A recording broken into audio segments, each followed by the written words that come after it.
Hey guys, welcome to my podcast. How are you doing? I'm Natalia Schneimler, and I am helping all the boy moms stop fighting with their sons and everyone else in their life by teaching them the tools to manage their brain, their mind, so they can handle anything else that comes up in life. So, I'm so excited to talk to you today, guys, because I've just discovered one new approach, way of thinking that helps you eliminate even more fights, okay? So, before I tell you that little gem, I am so excited just to share with you that I'm so excited to host my brother. He's coming over here with his 3 boys to visit us for a week this summer. My boys are so excited to see their cousins. We're planning so many fun things like Stampede, which is like a outdoor show with horses and cowboys and stuff. We're going to take them to the mountains because my brother's coming out from the east and they don't have mountains there. So he's excited to show his boys real hikes and real mountains. So I'm so excited. So of course, this topic is inspired from my own life, and I feel like I've discovered this little gem, this little hidden thing that had really improved my relationships so much because I got a better understanding. So that's why I want to share it with you and sell you an idea that it's going to be amazing. Okay, so it's super simple. What I'm going to teach you is that when someone tells you something along the lines of, you don't blank, for example, oh, you don't hug me anymore, or you don't bring me food anymore, or you don't call me anymore, or you don't do this anymore, or you don't say this anymore, or you don't do something, you need to translate it to a sentence that goes like this: I want you to do this. Okay? I want you to call me. I want you to cook for me. I want you to pick me up. I want you to take me there. I want you to hug me. I want you to take me out to lunch. So if you translate what they're saying to you into this sentence, it will create connection for you, and it will create understanding for you. It will create a really good relationship without a fight. And you will be so happy to have translated that in that terms because you will know and understand that person a lot better. Because if you're like me, for years and years and years, I did not translate that sentence into I want this. And instead, I got defensive. I get defensive and upset and maybe angry or frustrated or whatever emotion was. But when someone tells me you don't do this or you haven't done that, I want to defend myself because I feel like they're maybe attacking me or criticizing me, right? My thoughts are like, oh my gosh, how dare you? I do so much for you. I love you. I mean so well, right? So our natural reaction to when someone says to you, you don't do this anymore or you don't do that, is to defend ourselves because we know we mean well. We know we do all the things for that person, and we know we want to, do those things for them. So our natural reaction is to set them straight, like tell them, hey, you're wrong. Like the reason I wasn't doing it is because you told me you don't like it, or is because you didn't tell me you want me to. So our natural response is to what? Is to cause a conflict, to cause an argument, to have a little mini fight, and to start arguing with them and tell them that they're wrong. And they should have just told you, right? I wasn't doing it because you didn't tell me, right? But that creates a fight. When we feel defensive, when we feel upset, it creates a mini argument, a big fight or a small fight, whatever you want. So when the person tells you, you don't do this anymore, you might take it as a criticism. And so that will have you be defensive and cause a fight. So that's how I was reacting in so many times with my husband when he said something along those lines.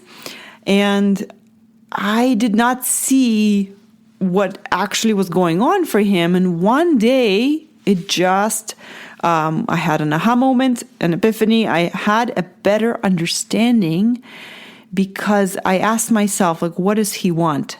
And that's what he wanted. Whatever he said I don't do or I didn't do that in that moment, that's what he wanted. Once I understood that, the fight completely was avoided, or the argument. I call them fights or arguments, but it's something like a point of friction, right? So you might use different words for it, but it doesn't feel good, right? So as soon as I understood, like, oh, he actually wants me to do this thing right now, then of course, then I felt like, oh my gosh, he loves me. He loves it when I do this. He wants me to do this. And I want to do that for him. I want to, whatever, without giving away the details of my marriage, right? I'm really trying to keep it private. I had a point of connection and I moved towards him. I said, oh, okay. So it became like a playful thing. I'm like, I know what you want, right? And so I knew how to connect. I knew how to show up in that situation. And the same thing with my boys, right? And I'm teaching them, when you say something, instead of complaining, right? Oh, you didn't cut the crust off my toast, right? Okay, instead of saying that, Mom, could you please cut them off? Or Mom, I love it when you do this, right? Yeah, it doesn't always work, but I do translate it in my head. Instead of getting upset at them complaining and whining, I translate it in my head as, oh, I like it when you do this. I want this. I want you to do this. That way I can understand where they're coming from better and not take it as an attack on me and what I've done. So again, just to summarize, if someone says to you, you don't, blah, blah, blah, in your head, you translated it into, I want, blah, blah, blah. Okay, so you don't have to get upset at them. You don't have to get mad at them. You can just see it for what it is. They wanted something that they didn't get. Maybe they're upset now, but that's what they actually want. So you don't have to address that maybe in that moment that they're upset. You can just say, oh, why didn't you just say so? I'm happy to do that for you, or I'll do it for you later. Or, this is something that you can do for yourself and I can help you, right? You just have a better understanding. And the same thing goes for yourself. When you start to complain about not getting something, again, translated it into, oh, I just want this. Okay, so then you can move on to actually getting that for yourself. The other day, I actually used it on myself when I put all the kids to bed, and in the evening, I went to make myself a tea and watch a show. And sometimes my husband and I watch separate shows because I'm putting kids to bed and he's already started a show.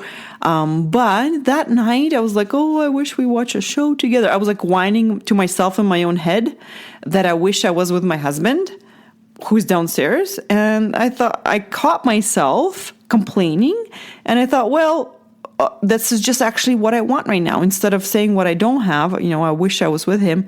Well, why didn't you just go downstairs and, be with him and watch a show with him? So that's exactly what I did. So I shortcutted the whole misery of, he's there and I'm down here, which sounds silly, right? Some couples don't have that. And this is not an example about how you spend your evenings, but I noticed myself saying, oh, I am not with him anymore. I wish we watched a show together, right? And you can translate it as you don't watch a show with me anymore into, I want to watch a show with you now. And that's exactly what I did. I went downstairs, I snuggled with him, I watched a show, and I got exactly what I wanted in the moment instead of getting mad at him, right? Which is so counterintuitive, right? We put the weight of what we want on them, and we want them to do it. So just when I plan our dates with my husband, and we decided that he even likes it, that I'm in charge of planning them. He's like, as long as you plan them, I'll be there. Thank you so much for planning them. I appreciate it. I don't like planning. So you plan them, I'll show up. So that's how we operate. I plan our dates and he shows up. And then on the other hand, sometimes I forget to kiss him. See, I'm giving away all the private details. Shoot. See, I can't do this privately. Okay, I'm going to try to do this. So sometimes, most of the time, like I kiss him goodbye when I leave the house, but sometimes getting out of the bed, I forget to kiss him, and he likes that kiss. And he says, how come you forgot, right? So I said, okay, you know what? I'm in charge of dates and you're in charge of kissing me good, like bye out of bed. Because, some things that he wants it more than I do, right? In that specific moment. And so he's better at remembering. So great, you be in charge of that and I'll be in charge of the other things. So this is just to get a better understanding of the psychology behind the whining so that you can better help yourself, comfort yourself, and give yourself what you need. All right, guys, if you need any help with kind of eliminating more fights in your life or frustrations or being resentful, all of that is really all the same thing. It's just different flavors of it. And if you want my help figuring out how to eliminate that flavor from your life, I'm definitely here for you. You can find me on my website always, www.coachingnatalia.com, and go to sign up for a free mini session. I'll be happy to help you. Otherwise, have an amazing week, and I'll talk to you next week. Bye.